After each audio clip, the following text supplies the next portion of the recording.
Scale മോഡൽസിൻ്റെ videos ഇടുമ്പോൾ എൻ്റെ ഇൻബോക്സിൽ വരുന്ന കോമൺ ആയ ഒരു ക്വസ്റ്റ്യനാണ് എന്താണ് ഈ സ്കെയിൽ സൈസ് കൊണ്ട് ഉദ്ദേശിക്കുന്നതെന്ന്. സോ ഇന്നത്തെ വീഡിയോയിൽ നമ്മൾ എന്താണ് ഈ സ്കെയിൽ സൈസ് എന്ന് നോക്കാൻ പോവുകയാണ്. പല സൈസുകളിലാണ് നമുക്ക് സ്കെയിൽ മോഡൽസ് അവൈലബിൾ ആവാറുള്ളത്.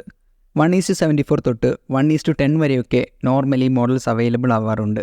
നമുക്കിതൊരു എക്സാമ്പിൾ വെച്ച് മനസ്സിലാക്കാം.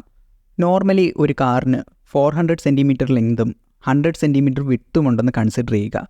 ഈ ഒരു കാറിനെ നമുക്കൊരു 1:1 സ്കെയിൽ എന്ന് വിളിക്കാം. സോ ഇതിൻ്റെ 1:2 സ്കെയിൽ എന്ന് പറയുമ്പോൾ ലെങ്തിനെ ഡിവൈഡഡ് ബൈ 2ഉം വിഡ്ത്തിനെയും ഡിവൈഡഡ് ബൈ 2ഉം ചെയ്യുക. അതായത് ഈ ഒരു കാറിൻ്റെ ലെങ്ത് 200 സെൻറ്റിമീറ്ററും 50 സെൻറ്റിമീറ്റർ വിഡ്ത്തുമായിട്ട് മാറും. അതേപോലെ തന്നെ 1:12 സ്കെയിൽ വരുമ്പോഴത്തേക്ക് ഇതിൻ്റെ ലെങ്തിനെ ഡിവൈഡഡ് ബൈ 12 ചെയ്യുക, വിഡ്ത്തിനെയും ഡിവൈഡ് ബൈ 12 ചെയ്യുക. സിമിലർലി 1:18 സ്കെയിലും ഇതേപോലെ ആപ്ലിക്കബിൾ ആണ്. എൻ്റെ കയ്യിൽ ഇപ്പോൾ ഇരിക്കുന്നത് ഒരു 1:18 സ്കെയിൽ അംബാസഡർ മോഡലാണ്. ഇതിൻ്റെ യഥാർത്ഥ അംബാസഡർ കാറിന് ഏകദേശം 400 സെൻറ്റിമീറ്റർ ലെങ്തും 100 സെൻറ്റിമീറ്റർ വിഡ്ത്തും ഉണ്ടെങ്കിൽ ഈ ഒരു 1:18 സ്കെയിൽ കാറിന് 22.2 സെൻറ്റിമീറ്റർ ലെങ്തും 5.5 സെൻറ്റിമീറ്റർ വിഡ്ത്തും വേണം.